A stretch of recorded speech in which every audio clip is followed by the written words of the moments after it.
Welcome to the Worst of the Riot podcast. Coming up, two individuals who are already in gambling debt before March Madness even begins. Also, The Rock won't stop cussing, and more on the Worst of the Riot podcast.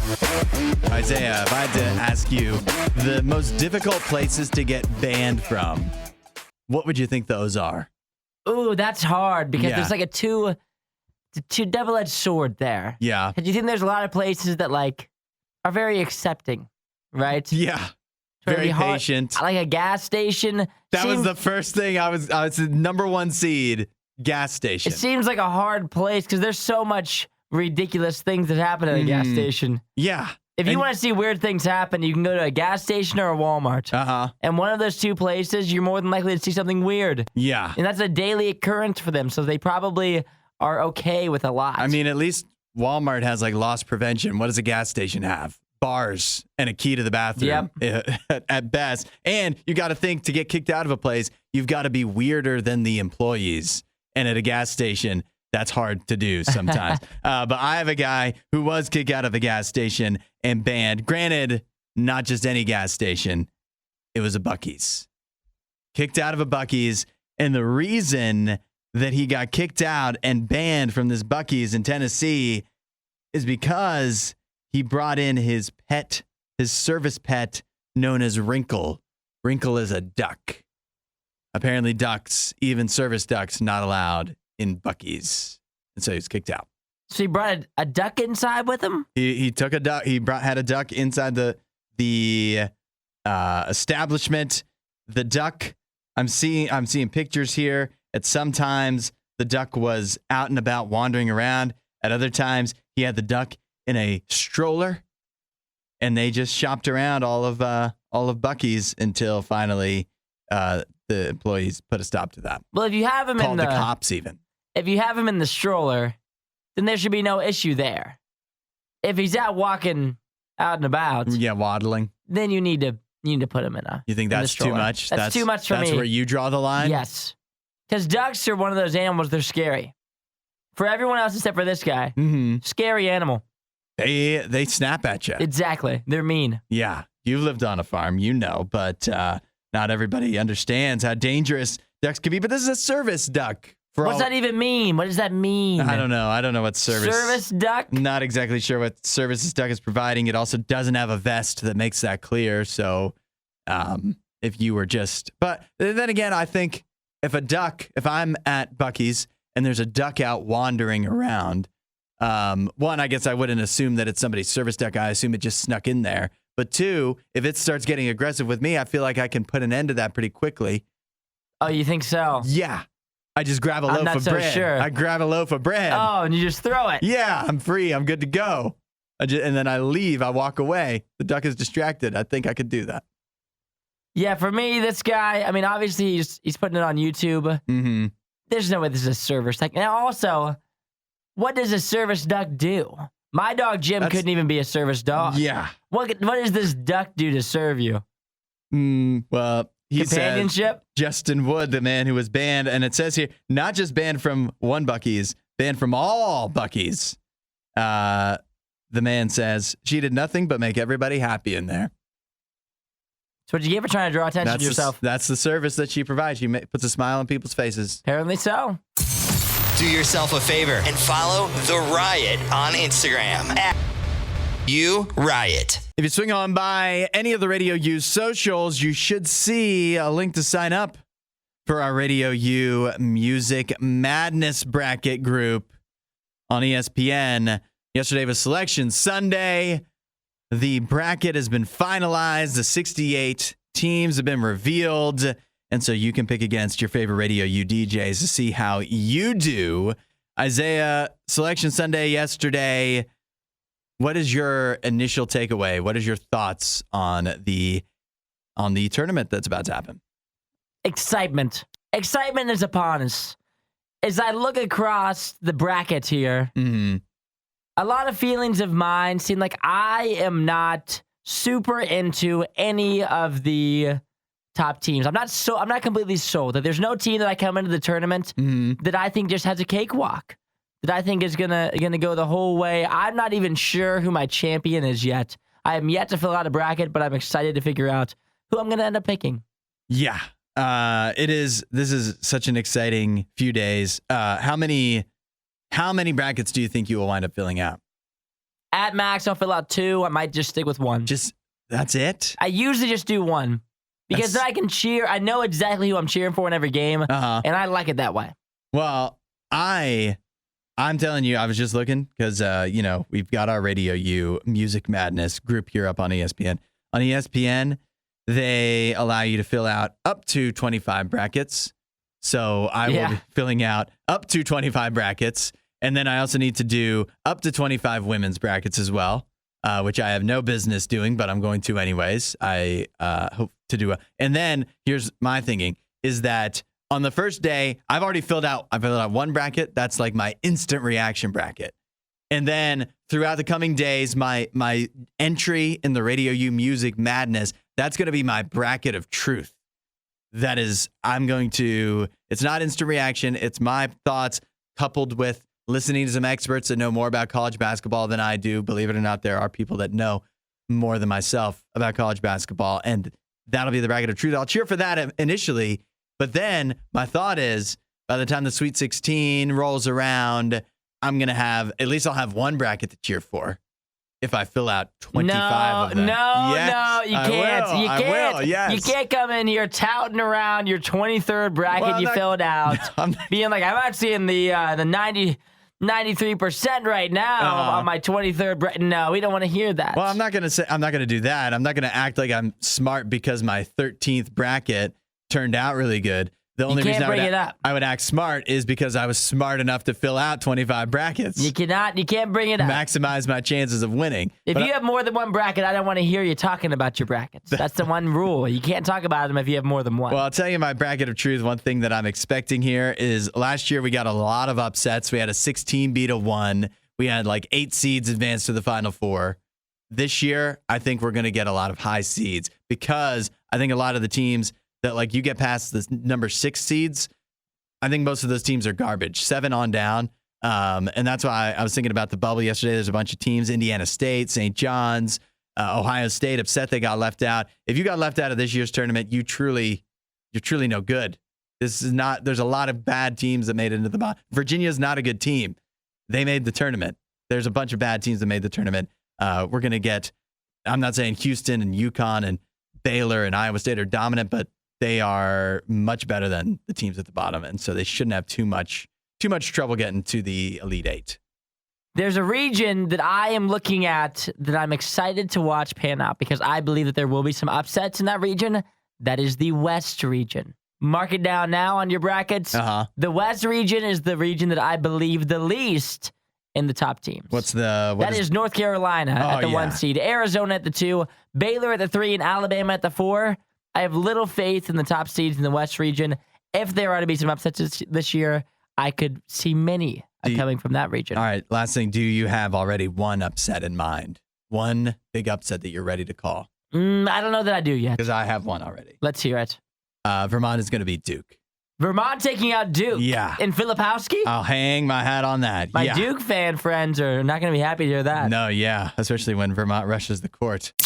We're not sure who behaves worse, the Riot or their dogs. I don't even know how to behave like a real human being. The Riot, RadioU.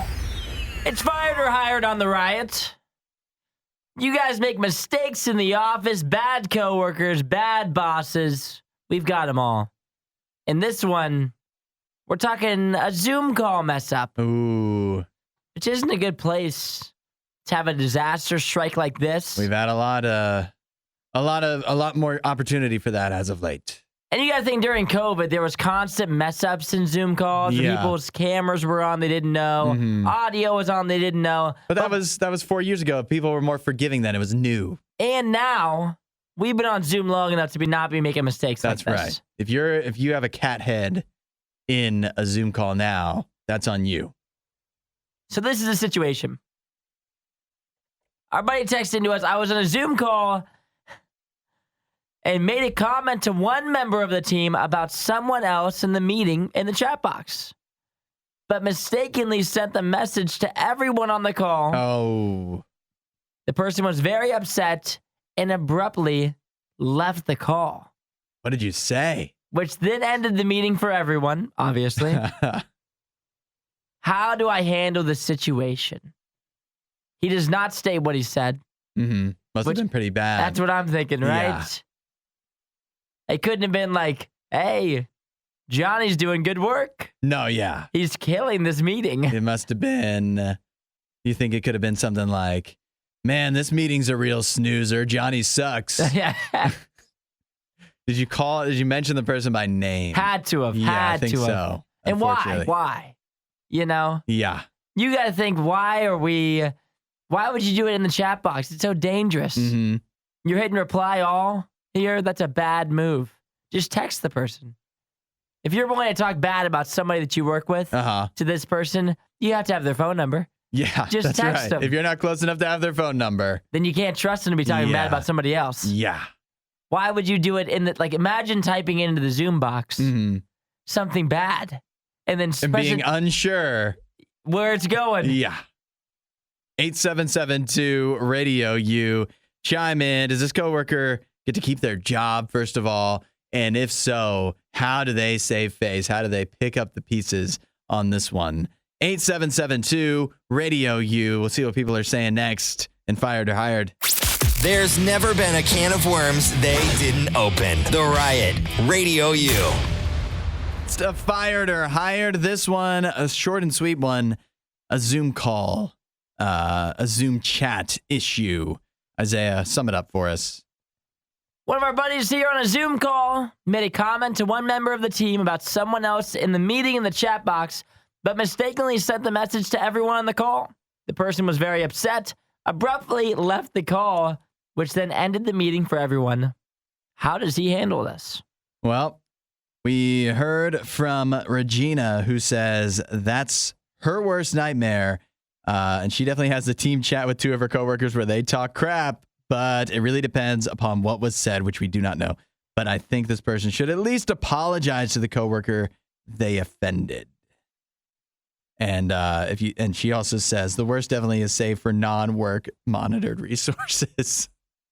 You gotta have another channel, a back channel of communication. You can't be using the possibly work monitored stuff.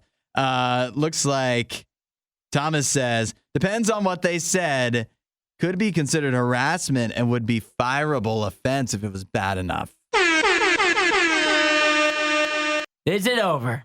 Is it over? Yeah, this could be it for the boy here. But I tend to think that it probably wasn't.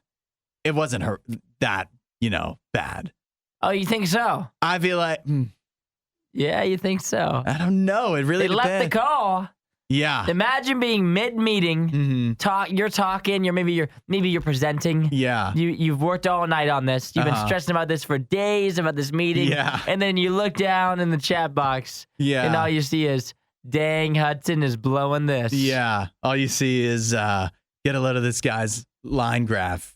Sucks. Horrible presentation. Yeah. You call that a PowerPoint? Yeah, no, I mean, for me as a presenter, if it was me, I don't think I could ever leave the meeting. I could never stop it. No, you could never leave. I wouldn't do that, but I would harbor that resentment for years to come. I'd never forgive you. Yeah, right. And I'd feel bad about it myself too. I would feel bad about myself and would never let it go, let the grudge go for you either. Zach says you own up to it. Apologize, then never make derogatory comments by electronic means. Yeah, you can't do it. Can't do it recorded. But apologizing, you should apologize. Sometimes you have to apologize. Sometimes apologizing, if it's like a real fringe thing, you just let it go because then you just don't want to bring it back to a head again. But this one seems like you got to apologize. But I don't know that's going to fix it. I don't know. And you got to think the other thing, too, is it's not like you said something and the rest of the office doesn't know that you said it. Like, everyone's waiting on this apology. That's right. Like, I wish, this is one of those things that you want to happen at your work just for the drama. Yeah. Like, I don't want it to be me that does it, but man, would I love to be in the meeting where somebody did this. It would make my whole week because then I'm like, what is he going to say to her? Or what is he going to say to him? Yeah. But you just have to wonder, how could you apologize for this?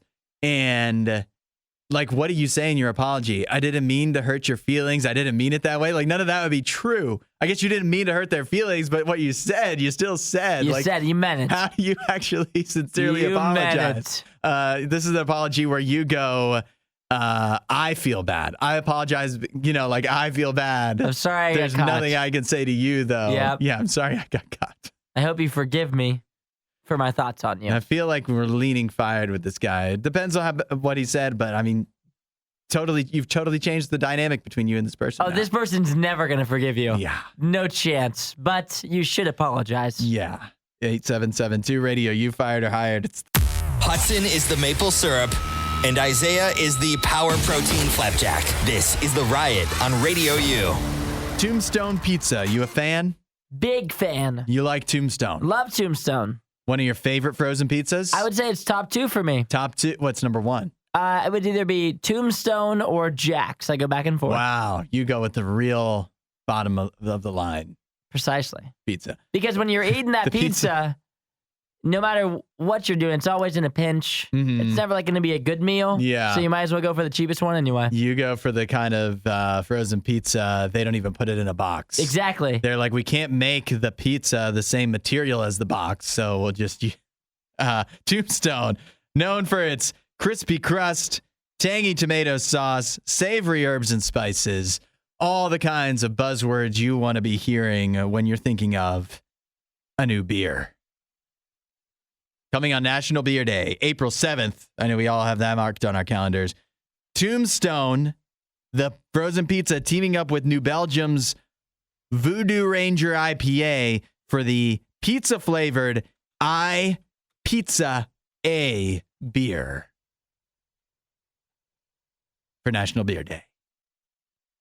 This doing anything for you here? The Tombstone beer? It's a strange combo, to say the least. And when I hear things like tangy tomato sauce, it's not really something I feel like I want to drink. I'll say it. Sometimes I think we're too concerned about if we could, and not so concerned about if we should. Yeah. I feel like I've heard that before from like some kind of doctor or something. Yeah, this is just doing something wild to get your name out there from, I don't know who I'm more upset with, Tombstone or New Belgium. Who's more at fault here for developing this foolishness? Divide up the blame pie right now. For those of you that might be trying to cut back, this can make it easier. I get on what? The pizza or the beer? Both. And something that's difficult to imagine too is that, like, let's say you got a Tombstone frozen pizza and you cook that up and then you crack open one of these Tombstone New Belgium beers and you sip that beer and you sip it and you go, this tastes just like the pizza. That is like best case scenario, and that sounds like a horrible scenario to me. That doesn't sound good at all. I don't know why anybody would do that. But and no less, listen to this, Isaiah. So you can sign up, I believe, to win this Tombstone beer, pizza beer. But you could also purchase it in select markets. You want to guess how much you have to pay for a Tombstone 4-pack of the Voodoo Ranger Pizza A when it drops on April 7th. More than anyone's willing. A 4-pack of 16-ounce cans, $49.99. Well, that makes it easier. Nobody that's bought a Tombstone frozen pizza has ever spent $49.99 on anything, much less a 4-pack of beer. Of all the pizza-flavored things, this might be the worst. You got to think It's up there, yeah. I'm taking pizza Pringles over this. One of my favorite Pringles. Pizza Goldfish, definitely. Taking that over. I'm taking combos, the pepperoni pizza flavor combos. Mm-hmm. Taking that over. No chance. Yeah, I'm trying to think of anything. Pizza ice cream. We've tried that on the show. I think I'd rather have that. If I'm being honest. Well, it's coming. National Beer Day coming up April 7th. Pizza A will be available if you're in a select market for $49.99. You won't hear a show like this anywhere else. And that's probably for the best. The worst of the riot. Radio U. Like this summer, getting out on a boat. Oh, don't tease me like that. You ever been out on a boat? I've been on a boat. I've been on a boat. Have you been? Where have you been on a boat before? I've been on many boats. I've been on boats multiple times. Like lake, ocean, pond, All of the above. river. All of them. Really? You've been on a river boat? I believe I've been on more of a canal, I guess you would consider it. Canal. Feels like a river, right? I've been The intercoastal, some would say. Sure. I'm trying to think of where I've been. Have you been on a boat? It I've sounds been like on you boats. might not have been. No, I've been on a boat. I've been on a boat on the river. There was just a little fishing boat. I've been on a boat. What do you call like the Caribbean?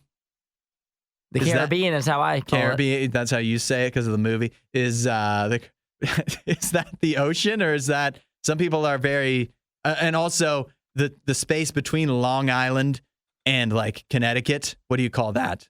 That's the ocean, right? The intercoastal, some would say. The Gulf? The Gulf. The Caribbean Sea. Yeah. Oh, so the sea. I've been out at sea. You've been in the ocean. You've been on the sea. What I was gonna say is because I'm afraid of the ocean. Yeah. And I'm not afraid of sharks. That's not what I'm afraid of. I'm just be afraid of being lost in the ocean. My policy is I don't want to go on a boat where I can't see the shore. I want to, not that I'd be able to swim to it, but at least I know where I am and I should be easier to be found because at least there's people that might be able to, if I can see the shore, they can probably see me. Hopefully. And you know which way to swim. Yes, that's important. Right. Yeah, but I probably prefer, I prefer being on a lake. I prefer that kind of probably boat situation. And fortunately for me, I've never been, you ever been in this situation on a boat that's got like leaks in it? I have one time. You did? What'd you do? Believe it or not, we had these little plastic cups. I was tubing with one of my friends when I was like probably in middle school. Yeah. Their boat, I think they didn't put the plug in it. And so then things are starting to fill up. You had to bail them out. We're taking these plastic cups and we are scooping cupfuls of water, which wasn't doing much. That doesn't sound like that. It would was be very not doing effective. much, but we made it to the shore, thankfully. I don't know a whole heck of a lot about boats, but I know that like if you're on a bigger boat, like sometimes they have like a thing in the bottom, right? Like this had to be a big boat that if like it springs a leak, there's like a system that like uses machinery to like pump out the water to try to buy you some time or whatever to get it fixed. And I say all that to say this. Sometimes it feels like in life you're a leaky boat. Like you're out at sea. Maybe you're actually out on the ocean, so you can't even see the shore. One of my biggest fears. And then your boat has sprung a leak, and what do? You just feel like you're just slowly going down. Like, what do we do here? And you need that machinery, that special system that like pumps the water out so you can make it somewhere. And the leaks just keep coming. And for us, or for me, that plastic cup. The plastic cup also can be useful in certain scenarios. And like I just feel like it's easy to get holes punched in your boat. Negativity, like people are just trying to bring you down. You get some bad comments on social media. You get somebody at your job that says something mean. You get somebody that rejects you on a date, and like it just all adds up, and you're just getting all these little punctures in your boat, and you're slowly and surely sinking. You need somebody to bail you out, and that's exactly what God is. God is there. He's like that machinery that just auto kicks on. I don't know what the device is called. It just auto kicks on when you need that negativity pumped out, when you need those holes patched up. Jesus will do that for you. He's like Phil Steele with Flex Seal. He's got you covered. Phil Swift. He's got you covered. He's going to patch up those holes, get you to shore. You're going to be fine. Jesus is ready to do that for you, to bail you out when the negativity around you keeps punching holes in your boat and in your sails. If you want to experience that, ask it for it. Say, hey, God, I need some help. I got a lot of holes being punched here. I'm going down. I need you to bail me out. And he will do it. You want to know more? Check out RadioU.com/free gift. Find more Riot content online. Riot.radiou.com. Isaiah, I don't know how closely you follow the WWE. I think you do know how closely I follow it. Not very close. Very closely. You're my go-to WWE expert. Surely, even if you don't follow it closely, you've noticed that Dwayne "The Rock" Johnson is back involved with the WWE. I believe he signed a deal to be like a bigger player in it a few months ago. And so he's been like back wrestling, and the problem is that I didn't know this, but apparently in wrestling, they like to keep things PG, surprisingly enough. Did you know that? They try to. I didn't realize. I guess they do have a lot of children that are fans. It is the type of thing that appeals to many children. And so they try to keep the cursing to a minimum. But the problem is that Dwayne "The Rock" Johnson, in many of his promos, has been using profanity, and it's making the other wrestlers upset. There was a recent memo that was sent out to some of the wrestlers that emphasized the need for talent to follow PG guidelines on TV and social media. Despite this, The Rock's use of profanity, like in a recent promo, has raised questions among the other wrestlers about double standards. Oh, they go on to say, I'm told, this is according to a wrestling reporter. They go on to say, I'm told that a lot of the town are asking why The Rock gets a special pass and no one else is allowed to curse. Well, it feels like we know why he gets a special pass. Yeah, I think I might know. I don't know a lot about wrestling. I might know the answer to that question, though. Every time The Rock cuts a promo for WWE, it is gold. Yeah. And so it seems as if, for him, if you think of WWE wrestlers, he is by far the most notable. The biggest to name. The world ever. Yeah. He took the whole business to another level. Mm. And so when people are asking why he has different privileges, I think we know why. Yeah. I think you know. You know what? I think you know the answer to that question. Yeah. Why that question you're asking, I think you know. Why is The Rock allowed to curse and you're not? Because you're not The Rock. Is why. That's the same reason why in football, some of the quarterbacks, they get roughing the passer calls called against them a little more than others because they're the stars, and the stars get to do what the stars want, especially when what the stars do is working. I like the and he's the one who probably sent out the memo anyway. Yeah, he's on the TKO board. Right. I do like how it's presented like, and I guess I get it, but the other wrestlers are like, hey, how come we're not allowed to curse? And not, hey, why don't you stop him from cursing? Like they really want to curse, so like that would make their presentation so much better. If I could just say the F word, think about how much better I'd be. My promos would rock. They'd be amazing. But unfortunately, I have to keep it PG. It just seems like every time The Rock comes back, the rest of the wrestlers are upset about things he does. Yeah, but if he's on I wonder why, because he takes so much of the starlight away. Spotlight. Yeah, he takes that spotlight. Yeah, but you think if he's on the TKO board, that means that they in a sense they're like complaining about their boss. Yeah, he's not. He could say that he's not even talent. Yeah, he's just your boss that's out there. Yet again, the boss, when it's something like this, the boss can do what the boss wants because he's the boss. He makes the rules. That's how it works, unfortunately. Yeah.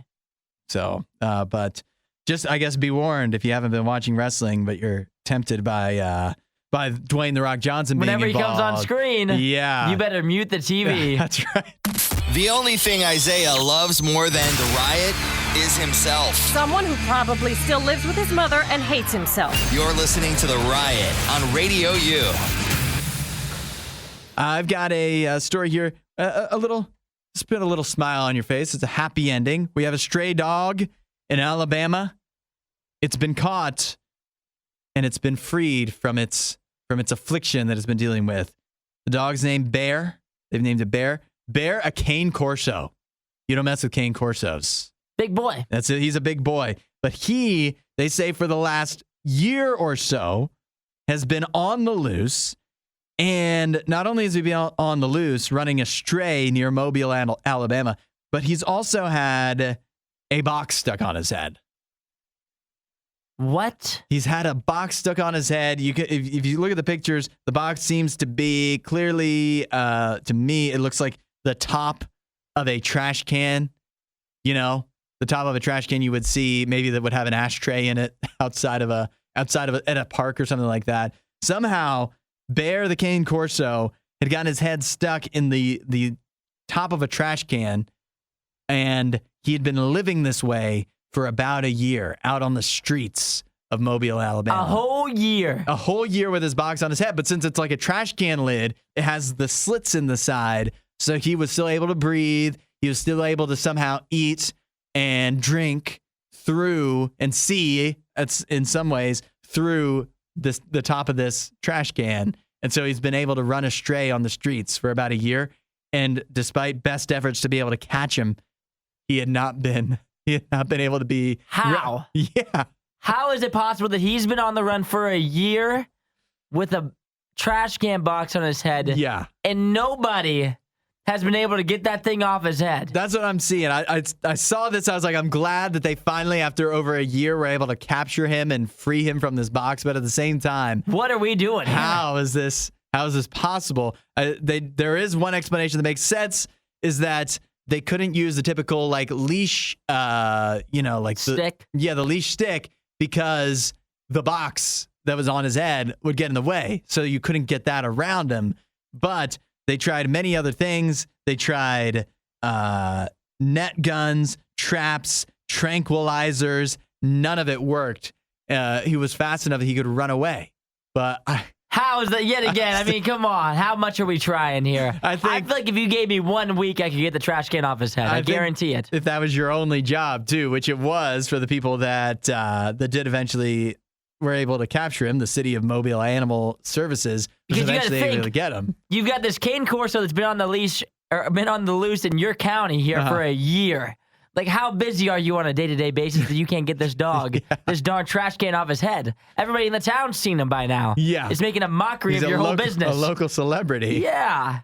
And yeah, and you know, if it was a dog without a box on its head, I still feel like most people would be able to catch him. And then you add the fact that he has a box on his head. I feel like that has to make him less agile, He can't see a thing. More liable to just run into a wall, probably. I feel like you should be able to get him. The best word for that dog is he's a ninja, said the director of Robert Bryant. Of course he said that. Yeah. Yet again, he's making your whole department look ridiculous. Yeah, he's about to run for re-election as dog catcher. He's going to lose. Goodness gracious. Yeah. But the good news is that after over a year, they've been able to free Bear the stray Cane Corso from his plastic trap. I'm sure they're just touting that around town. His trash can lid prison. We got it off, everybody. Yeah. Somebody praise me, please. Disinformation, mispronunciations, bad impressions. That's Hudson. This is The Riot on RadioU. Of cautionary tales here, because you know what a lot of people are going to be doing? They're not just going to be filling out their brackets. They're going to be putting in a bunch of bets, a bunch of parlays, a bunch of teasers, player props. You got to watch out.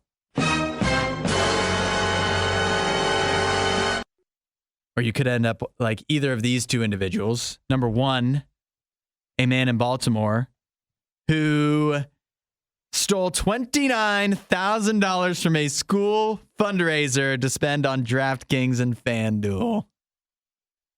Now that's not right. That is not good. His name is James Michael Harris, 46 years old. He's a treasurer, or at least he probably was, I don't know anymore, for Stemmers Run Middle School in Essex, Maryland. But he's accused of stealing $29,000 that was raised by the school students through a chocolate bar sale. That's a lot of money. Yeah. How many chocolate bars are they selling out there in Essex? I guess they're flying off the shelves. But $29K, we need to do one of those here. Apparently, yeah. I'll start selling chocolate bars. I'd start buying them. Think about you had these kids put in all this hard work. These middle schoolers were selling to their family and friends, going door to door, probably standing outside of Walmarts in the freezing cold to sell these chocolate bars to try to raise money for their music department or something like that. And then this guy comes in, James Michael Harris, and he's like, let me just take this check and actually put it into my bank account and put in some bets. Well, the good thing is he was doing this all with good faith. Oh, yeah? He was trying to raise more money. More money. That's right. He was trying to double it. If I can just hit on this. For the kiddos. Uh-huh. In his mind, he was thinking Yeah. that the bet that he put in was a for surefire lock. If the O's just make it to the World Series this year, this school will never have to worry about money again. My name will be on the front of this building. I'll own this place. By the time that I get done. They're going to thank me. But it didn't work out that well. And now he is, he's facing up to 10 years in prison. That seems, $29,000 steal from school, it's no good. 10 years in prison feels like a lot. He's also got to pay it back, which he's already paid back about $8,000 of the $29,000. But that he's paid back $8,000. He's paid back $8,000. That means that he lost $21,000 of the $29,000. Yeah. That's he's not like, good. I don't have the other 21K. Yeah. I'll just cash out this AK. That's all I have left. If you guys give me one more week, I could get that 29K back. Please don't break my legs. Yes. His ROI not good, but that's nothing compared to this other cautionary tale. You may have heard of an artist, a singer, Bruno Mars. Bruno Mars has a residency deal in Las Vegas at MGM. But the problem is, he's also, while he's over there doing shows frequently, he's also over there gambling a lot. He allegedly owes MGM $50 million in gambling debts. 50 mil? $50 million. He makes $90 million a year off of the deal with MGM. Oh, so he's even. So I guess, he's not doing so bad. He's still at 40 mil. But he makes $90 million and he owes them $50 million. So that's like to work a whole year. Yes, half a year's worth of work to pay this off. He's not getting paid this year, essentially. Yeah, he's doing a bunch of shows back. for free. So if Bruno Mars doesn't seem to exactly have a smile on his face, if you go see him at MGM in Vegas, this might be why. But I was telling you, this is a cautionary tale. This is why.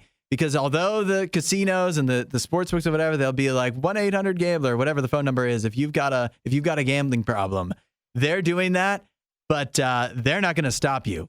They're not going to report you to some hotline if they think you have a problem. They're just going to keep on taking that money, baby. They are. Yeah. They always win. So keep that in mind when you're placing your bets on DraftKings this weekend.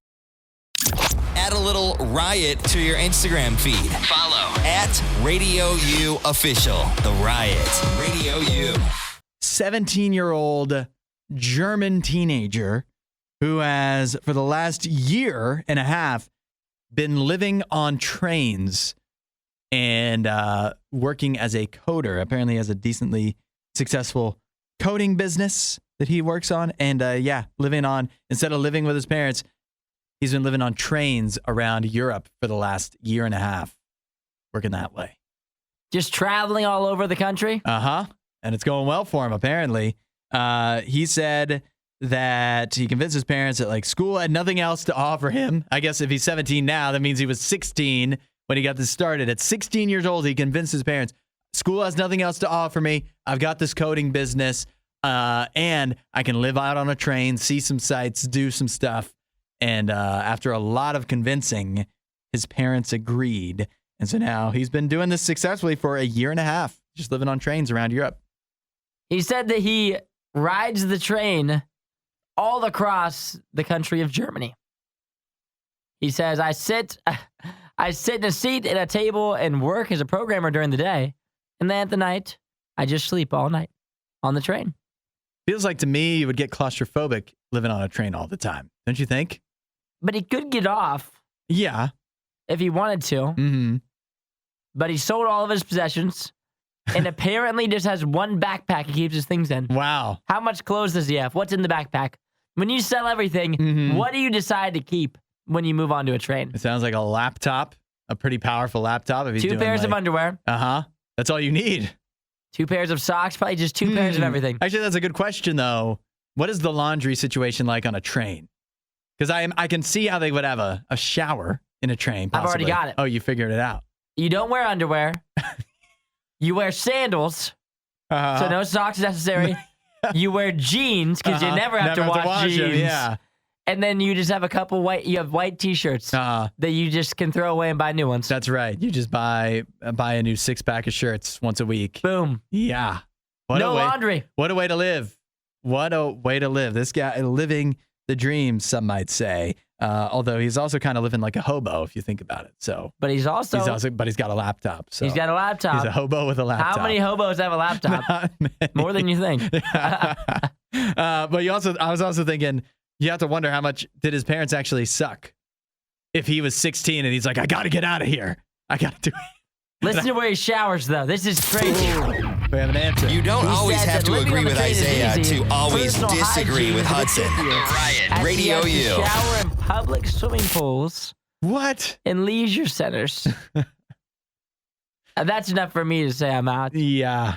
I thought that maybe in Germany things were different, like that at their train stations. They're just showering stations? Kind of like a truck stop. Yeah. But for people on the train, but clearly not. That's not what's going on. Shower in public swimming pools. You're not doing that. He means like in the shower of the swimming pool, not just like he just goes to the swimming pool and hops in. Chlorine ought to do the trick. Soap. Yeah.